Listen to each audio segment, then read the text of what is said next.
بسم الله الرحمن الرحيم. الحمد لله رب العالمين، وصلى الله وسلم وبارك على المبعوث رحمة للعالمين نبينا محمد وعلى آله وصحبه أجمعين. أما بعد, dear brothers and sisters in Islam, Assalamu alaikum wa rahmatullahi wa barakatuh, and welcome to this new episode of Ask Huda, coming to you from our studios in Cairo, Egypt. We have a caller, Sulaiman from the UK. Sulaiman? Hello? Yes. Hello? Hi. Just two questions. First one is, how do you pick yourself up after you feel really down from getting rejected from a school or from somewhere like that? And second question is, how do you gain confidence if you always like feel inferior, like down, stuff like that? So the first question deals with how to move on after being rejected from a school? Yeah. And the second one is? How do you gain confidence and feel, not so inferior all the time? Okay. First of all, life is a series of tests. And it is illogical for you, when you fail in one of the aspects of this life, that you personally don't know whether it is good for you or bad. However, a proper Muslim trusts Allah. So if I did not make it in this school, if I did not pass the exam, if I was rejected from a job offer or a job interview, if I did my level best, in this case I have to submit my will to Allah and acknowledge that everything is in the hands of Allah, and Allah chose the best for me, which I could not tell, and hence I accept it. If it was my own shortcomings and flaws that made me flunk, in this case I have only myself to blame. Work harder next time, make a lot of dua, and try your level best. But to remain in your position in this stagnant situation without improvement or progressing, this is not very wise. Sitting back in sorrow and sadness for missing this opportunity in that school or institution would not improve your lifestyle, would not increase your knowledge, and surely would not admit you to any other school or institution. So the only logical course of action would be is to move on. Leave what is in the past behind you and try to prepare for another endeavor. May Allah Azza wa Jal make it easy for you. But this needs conviction, needs convincing, needs believing. And it seems that you may need life coaching from someone who would try to uncover what needs to be uncovered from your potentials, your way of looking at things and thinking. Because most of the people that I sit with have a problem in identifying what's right and what's wrong. It's like there's fog in front of their eyes and they cannot recognize. So when they sit with someone who motivates them and who tells them how shaitan works and gives them and shows them the light at the end of the tunnel, their lives change. As for how to uplift your morals or your expectations, how not to feel inferior, again, this deals with knowing who you are and what those around you really are. And this is not something that can easily come by taking a pill or an injection. It needs a lot of reflection, it needs knowledge, it needs to make a lot of dua, and it needs you to know your limits and who you are.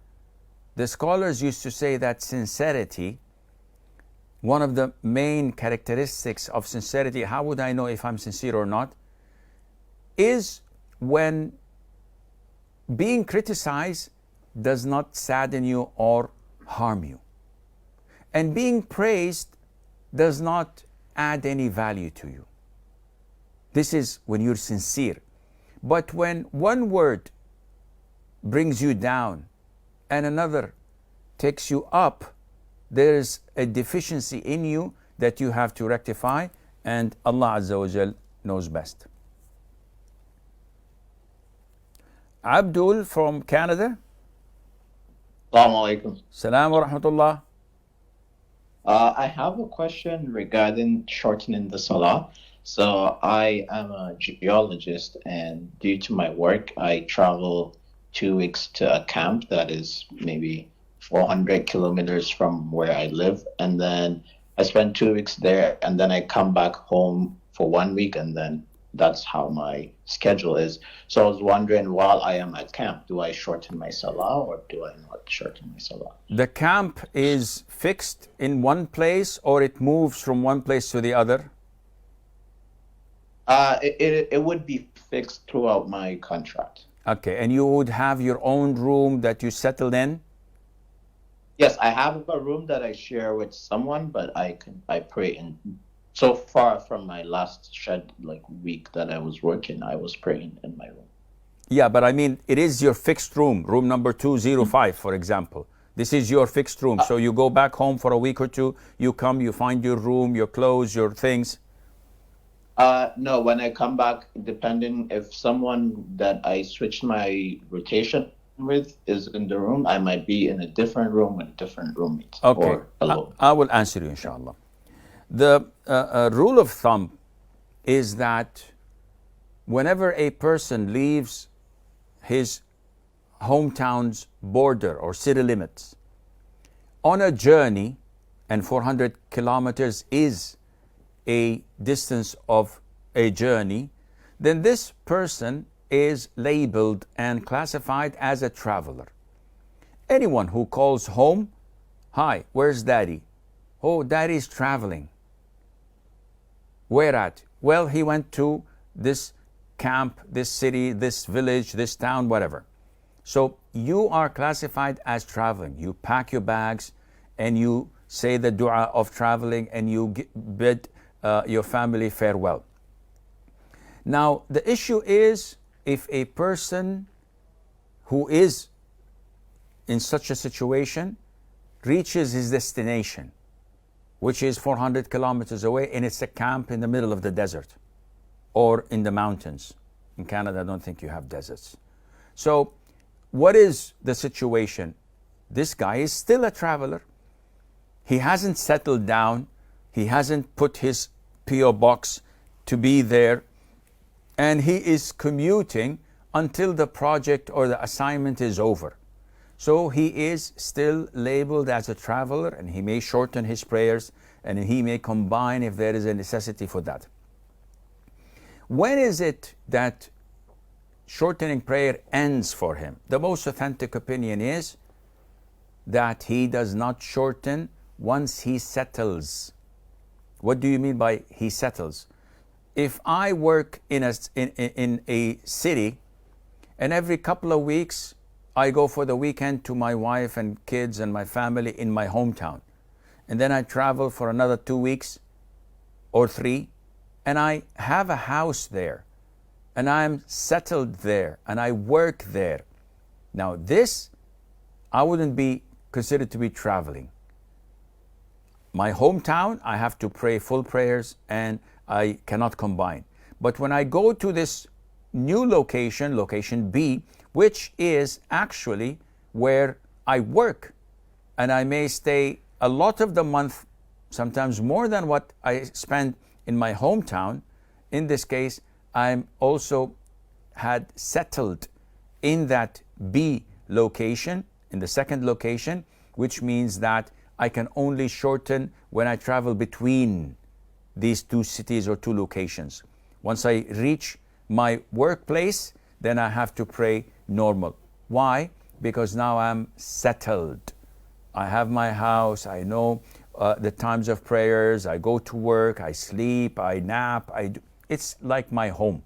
I'm settled. Unlike someone who goes to a camp, and the camp is in the desert, and he doesn't have a fixed place, and he moves from one room to the other depending on the need.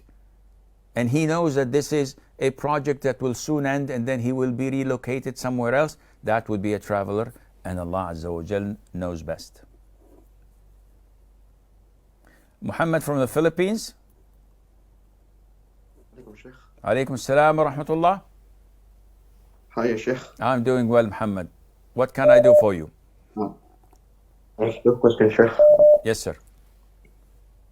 The first question, Sheikh, is Sheikh.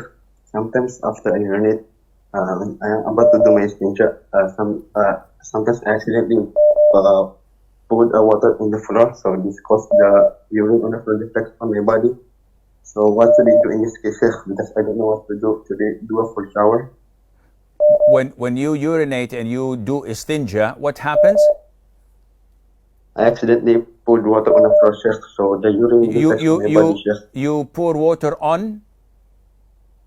I accidentally dropped the water on the floor, Sheikh. On the floor, okay. Yes, Sheikh. So the urine reflects on my body. Where is the urine? Is it in the floor, the urine? Yes, Sheikh, after I urinate. Okay. So what should I do, Sheikh? Should I do a full shower? Okay. What is your second question? My second question, Sheikh, is can I buy a chocolate drink product that is named Godzilla? I cannot understand a word of what you're saying, Muhammad. Sheikh, can I buy a product that is called Godzilla? Wallahi, I'm unable to understand, but I'll answer your first question, inshallah. So Muhammad is saying that while urinating, when he wanted to do istinja and wash his private part, the water fell on the ground and it caused it to mix with the urine and splashed on his body. If you are certain that there is urine on your body, you have to wash that. Do I have to take a full shower? No. Only the areas that are affected. But if the water is running, the urine is running, and the water is poured over it is also running, so the water usually overwhelms the little amount of urine. And whatever splashes that comes to you, if you can identify that this is urine, the characteristics of the color, the smell, and I hope you don't have to taste it, then this is urine. But if the characteristics are not there, it's only plain water, then the assumption that it is urine is not changing the fact of certainty, which is everything is pure until proven otherwise, and Allah Azza wa Jal knows best. Salhin from Canada. Assalamu alaikum, Sheikh. Salam wa rahmatullah. Sheikh, how are you today? I'm doing well, alhamdulillah. What's on your mind? Sheikh, can I ask more than one question? This is Huda, you can. Okay, Sheikh, my first question is, we know that the traits of Khawarij is that they declare takfir on Muslims and sometimes on Muslim ruler as well. So my question is, how do we not go to the other extreme and fall into the when it comes to Muslim rulers and other Muslims? How do we make it, keep it balanced and stay on the correct path? And my second question is, what is the guideline that we can follow so we know what is considered to be mixing and what is not? Because sometimes people say that there are people doing Hajj non-mahram and people doing Hajj together, but that is not, of course, considered a pre-mixing. So what is the guideline that we can follow? Okay, I will answer inshallah. First of all, takfir is not a treat of al-Khawarij alone. Meaning that takfir is one of their characteristics. And in Ahl Sunnah wal Jama'ah, we are supposed to give takfir to someone who is a kafir, providing that the conditions are fulfilled and that there are no obstacles present that may prevent us from giving takfir. So ignorance is an obstacle. being forced is an obstacle. I can't give takfir to someone who's under gunpoint to say the words of kufr, and he does. He's not a kafir. So we have to be aware that in order to call someone that he's Khawarij, not only that he gives takfir without any legitimate justification, and he endorses rebellions against the Muslim ruler, and a number of things that are cascaded in their aqeedah about seeing Allah Azza wa Jal, about the grave torment of the grave, so many things. Only then they can be labeled as Khawarij. Now, how to strike the balance so that we don't fall into irja? And irja is quite the opposite of al-khuruj, where they say that the Khawarij, major sins makes you a kafir and for eternity in hellfire. If you lie, if you steal, if you commit zina, this is totally taking you out of the fold of Islam. Irja says that you can do the whole 9 yards and you're still a Muslim, and your iman is as strong as the iman of Abu Bakr and Umar and Jibreel and Mikael. Of course, both on the far ends where they do not meet are wrong. But you can't simulate or give similarity of what they're doing to Ahl Sunnah wal Jama'ah. Because Ahl Sunnah wal Jama'ah have guidelines. And their guidelines are from the Quran and the Sunnah with the understanding of the favorite 3 generations. So they are covered, they're protected, and they would not be able to go astray because the guidelines of Ahl Sunnah wal Jama'ah protects them from falling into that. In order for you to strike that balance, you have to learn your religion, akhi. You have to study the books of Aqeedah with trusted scholars so that you can understand how Ahl Sunnah wal Jama'ah act. As for his second question about free mixing, what are the guidelines? Akhi, free mixing means that there is a chance of talking, flirting, socializing. It is something you intended, not any random thing. If I go to the mall, there are lots of women. So can I say, whoops, this is free mixing, I'm leaving? Of course not. If I'm walking down the streets, there are lots of women. If I'm going to Mecca for Umrah or for Hajj, there is tawaf, there is sa'i, there is lots of men and women. Are they mixing? Are they raising each one's hat, say, good day? Are they socializing? What's a nice weather today? Or everybody is on his way. This is different than going to a wedding, for example, and it's free mixing.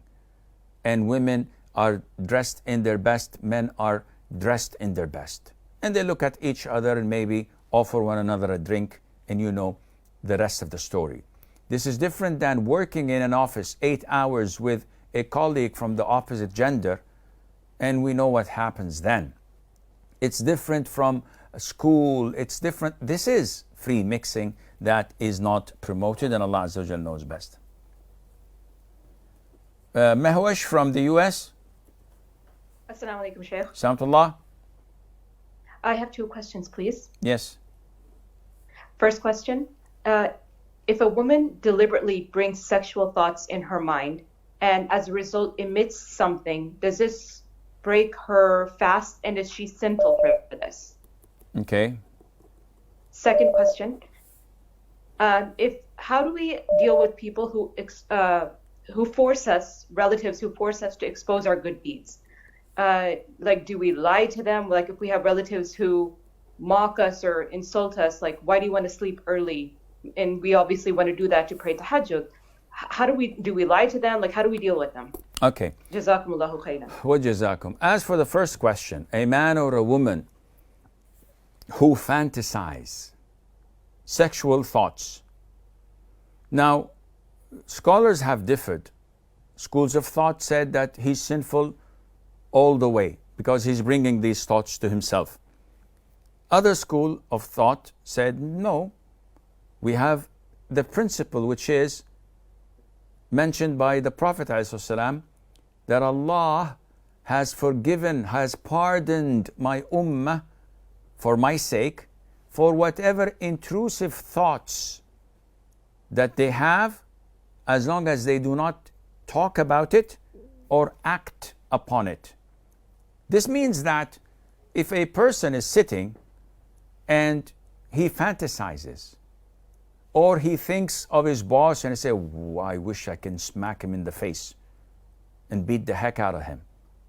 If he sees a woman that is a gorgeous, beautiful woman crossing the streets and he looks at her, he's sinful for this first gaze.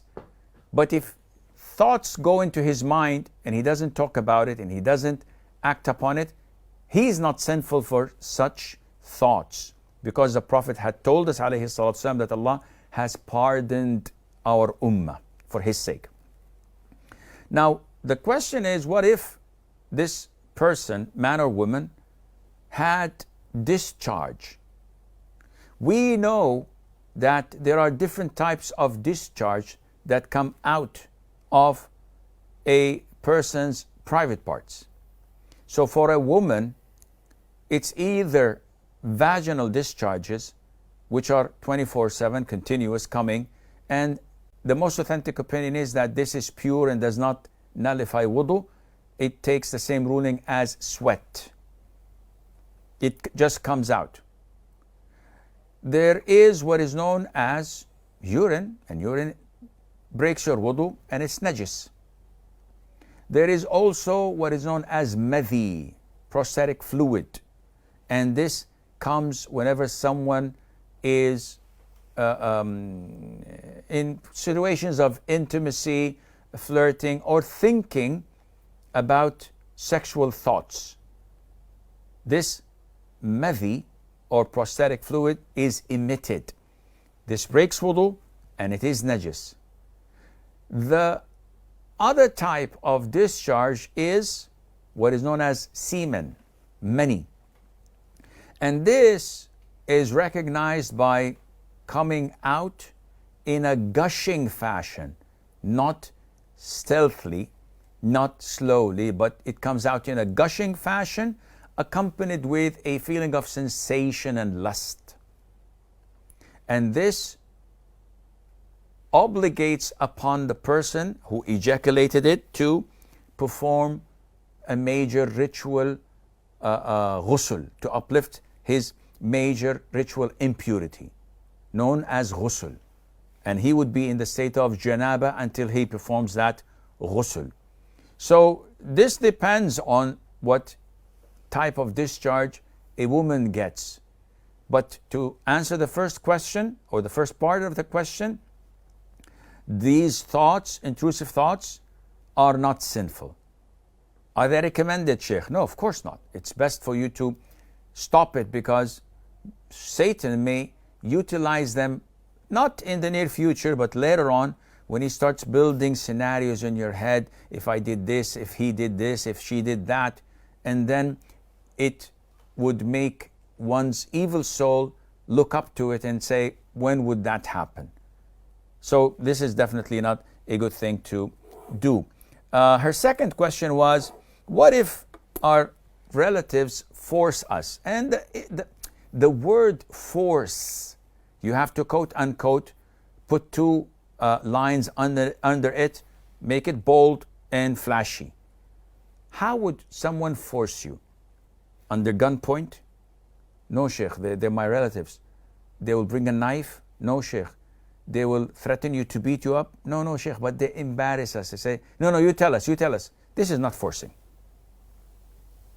Force is something that you cannot evade or escape. And usually it results in harm. What they're doing is just insisting on you. Tell us, why do you go to bed early? I love to sleep. And everybody loves to sleep. You're not lying. Why do you read a lot of the Quran? Why not? So you don't have to answer every question as you are in an interrogation. Flip the table on their heads and reverse the question with a question. Dodge it if you want or if you can. All of this is permissible, but don't lie. Lying is not permissible. And at the same time, feeling inferior because of your good deeds, that is illogical. You should be proud of it, but your pride should not make you show off. So yes, you don't have to tell people that I pray night prayer, or I read a lot of juz of the Quran, or I fast every Monday and Thursday. This is not requested or required by itself, and Allah Azza wa Jal knows best. What? Who? Irfan from the UK. Assalamu alaikum, Salamullah. I got two questions. Yes. First question is this, regarding the very first question is this, in the Quran there is a challenge to bring one ayat like this if you have a power, and then there Allah said that you cannot bring it.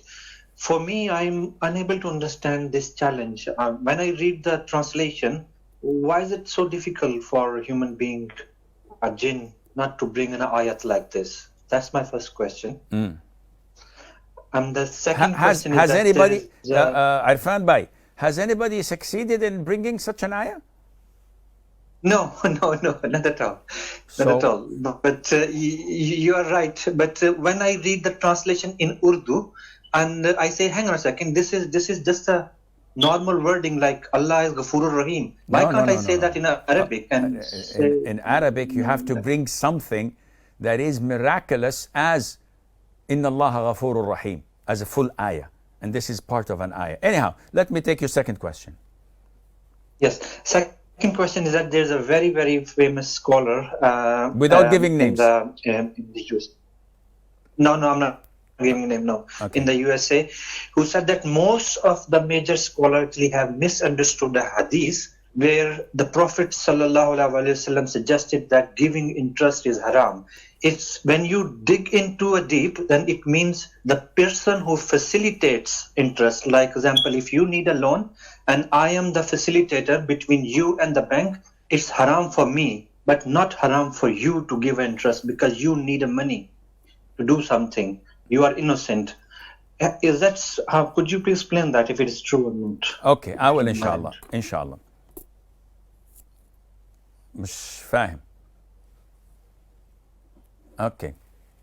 Okay. See, I'm speaking in Egyptian now because I'm in Egypt. Question number one from Irfan. He says, I cannot understand. Allah challenges the whole world, the jinn, the humans, the Americans, the Russians, the Chinese. They went to Mars. And they have a rover showing us that it's on Mars. And they can't even bring one single ayah. Well, this is a challenge, my friend. And Allah Azza wa Jal challenged them. Until date, 15 centuries, nobody could produce, because an ayah is miraculous by itself. So it's not the translation that is miraculous. Allah is most forgiving, most merciful. Okay, that's English. In Arabic, the full ayah that is so miraculously structured, because it is the speech of Allah Azza wa Jal. It is the word of Allah Azza wa Jal, which is not created. So Allah challenged the people, the humans, the jinn, the entire world, because Allah knows that no one will be able to do this. Yes, there were attempts. But these attempts were so funny that people kept on laughing until their stomachs hurt. This is no resemblance to the Quran and its majesty. There is no impact for such rubbish compared to the impact of the Quran verses that fills you up with tranquility and peace and love and fear and hope. This can only come from a divine scripture, which Allah Azza wa Jal has challenged the whole world. So don't let these whispers occupy your thinking. As I said, my first question was the logical question, which is, the challenge stands. Had anybody taken it or at least succeeded in it? The answer is obvious for all of us. His second question, that there is a scholar in America, and he says that the vast majority of scholars did not understand the hadiths of riba, mashallah, and this Einstein did in America. I hope he's not from German descent like Einstein. What is this nonsense? Someone random who comes and has social media to spread his views that are corrupt, that are pathetic. I don't know, wallahi, I don't know the person. I swear by Allah. And I don't know what he said. But if Irfan Bhai is saying the truth, and he's saying that he claims that only the middleman is the one sinful. But if I take the riba, or the bank, if I'm the bank taking riba, or the customer giving the riba, they're not sinful. Wallahi, this is the most, with all due respect, stupid thing I've ever heard in my life.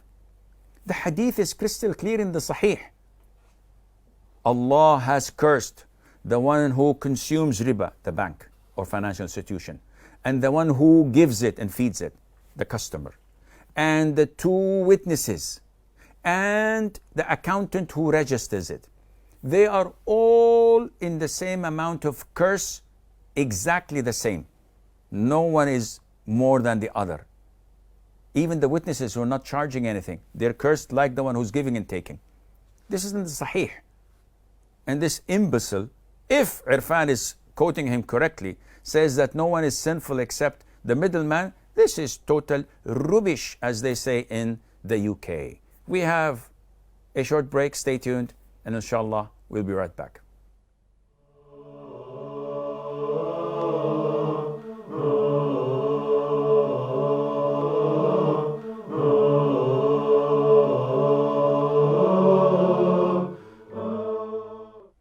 Assalamu alaikum wa rahmatullah, and welcome back. We have Ali on the line from the US. Assalamu alaikum, Sheikh. Salam wa rahmatullah.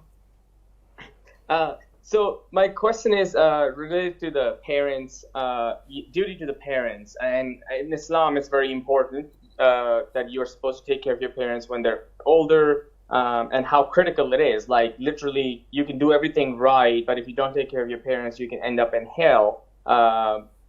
So that's clear to me. But a situation, for example, financially taking care of your parents, for example, if my mother or father is sick and I don't have enough means to take care of them, and they are getting upset with me that I'm not able to give them additional money to take care of them for their medical needs, do I borrow the money on interest, or do I just apologize? What's the best scenario? I guess what's the best route in this case? Okay, I will answer inshallah. It is without saying that Allah says, لا يكلف الله نفسا إلا وسعها. Allah does not hold a soul accountable for something that it cannot bear. Allah would not burden us with such a thing. And yes, we have to be dutiful to our parents, but within reason. So if my parents or one of them need medical attention, would it be permissible for me, if I cannot financially afford it, to borrow? The answer is yes, within limits. But if there is no one to lend me except with interest, and in this case it is totally prohibited to borrow for such a reason. Why? My father needs a surgery. Well, if you have this surgery performed, Can you guarantee that he will live? No, but most likely he would. Again, can you guarantee that he will be recovered? Most likely yes, but in this case, no. The scholars say that dealing in riba is totally prohibited. It's totally haram. And for a medical situation, there are no guarantees, because healing and curing that person or disease is in the hands of Allah. So you seek the cure and healing from Allah Azza wa Jal, not through haram means. So yes, if you can borrow without any haram and it is within reason, you have to save your parents, you have to try to help them and be dutiful to them, but not through haram means, and Allah Azza wa Jal knows best. Binyamin from Saudi Arabia. Assalamu alaikum, Sheikh. Assalamu. How are you doing? I'm doing Sheikh? well, Alhamdulillah. How can I help you? Alhamdulillah. So I have two questions. My first question is, can we take from Dr. Shabid Ali? Do not mention anybody on live television, akhi. How would you feel if someone asks me about your father on live television and I answer by any answer? This is disrespectful. I don't know who this person is. I've never heard his name. But it is inappropriate to come on live television asking about scholars or da'is or sheikh, and to make this as a personal vendetta. If you have an ill intention, Allah will not leave you. Believe me, and take this for granted.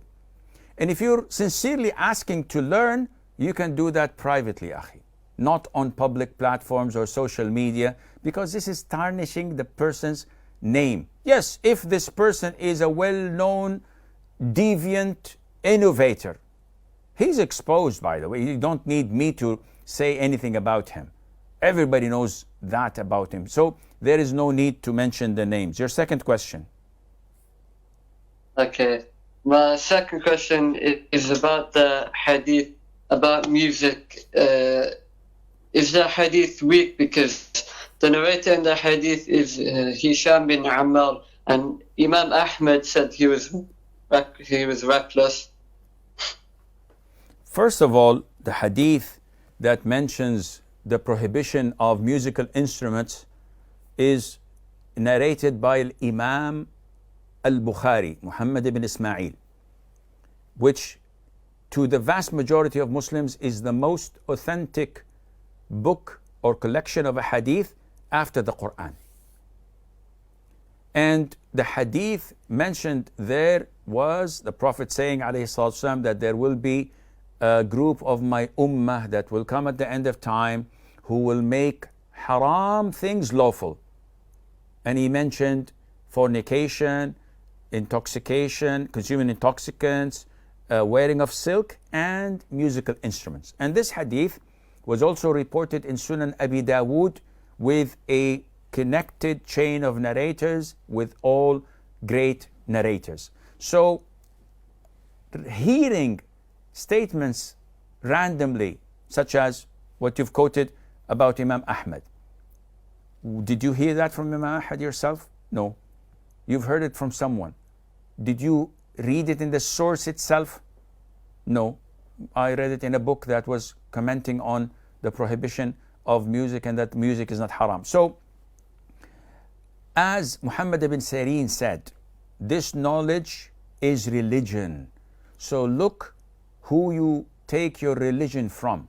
It is not sufficient for someone to come and hear a narrator name and say that Imam Ahmad says or Dar al-Qutni says, without going to the references, without going to Taqrib al-Tahdhib or Tahdhib al-Tahdhib, or to go into the books of Al-Imam al-Dhahabi, Al-Imam Ibn Hajar, etc., and dig deep and see what scholars had said.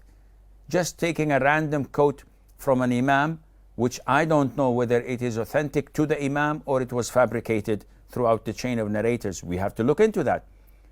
And neglecting the other great scholars and the ulama of al-jarh al-ta'dil who may have said many good things about him. This is not logical, and Allah knows best. Brother Abdullah from Germany. Assalamu alaikum, Sheikh. I have a question. Yeah, I have a question regarding istikhara. If we have three options, and should I do istikhara for all of them? And how do I know in the end that which one is better for me? Or someone also said to me that that whatever Allah does after istikhara is the answer of the dua. Okay, I will answer you inshallah. First of all, Brother Abdullah, you have to know that istikhara is not a process of selection. So I have this 911 Turbo 2 and I have this Ferrari, and I don't know which one to buy. A replica, of course, not the real thing. I don't have money. So which one to buy? So I said, oh, okay, let me pray istikhara and see what happens. After praying istikhara, maybe some light would shine, or lightning, or I would hear thunder, or I would have a dream. No. This is not istikhara at all. It has nothing to do with istikhara. So the moment you said that I have three choices, istikhara doesn't work here. Why? See, istikhara is asking Allah Azza wa Jal to choose for me. Okay, I have three choices. Which one to choose? Oh Allah, choose for me. No. Go back to the basics. What are the basics? The basics are learned from the hadith. The Prophet said in the authentic hadith, إِذَا هَمَّ أَحَدُكُمْ بِالْأَمْرِ. When someone attempts to do something, not to select one of three or two options. Rather, he had already done his selection, and now his mind is set for choosing this particular thing. The other options are out of the picture. Only then you pray istikhara and say, oh Allah, if this thing that I have selected and I'm attempting to do tomorrow or next week, if there is good in it for me in this life and the hereafter and in all my affairs, then make it happen and facilitate it for me. If not, then distract me from it, take it away, substitute me with something that is better, and make me happy with that which you have substituted me with. So from this hadith, this is the hadith of the istikhara, by the way, the prayer of 2 rak'ahs and saying the dua afterwards. It clearly states that you've selected, not that I have 2 sisters or 3 sisters that I'm interested in marrying and I don't know which one to pick and choose, so I pray istikhara. No, I have to do my short listing. Yeah, this one is tall, this one is short, this one is religious, this one is fluent in Arabic, this one knows the Quran, this one knows how to cook. And I come to the conclusion that, okay, I'll choose number 3. Done? Done. Now I pray istikhara, and the following day I go with the proposal. If there is any good in it, it will happen. If not, something would happen and I won't feel good. They would reject me. Things would come up. And then I would be turned off from that, and then I would know how it worked, and Allah Azza wa Jalla knows best. CD from Germany. CD?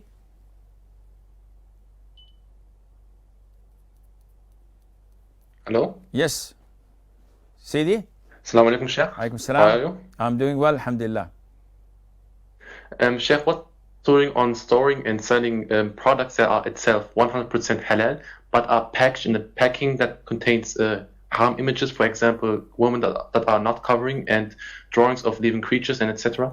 What's wrong on that? Jazakallah khair. Wa jazakum. So, the merchandise itself is halal.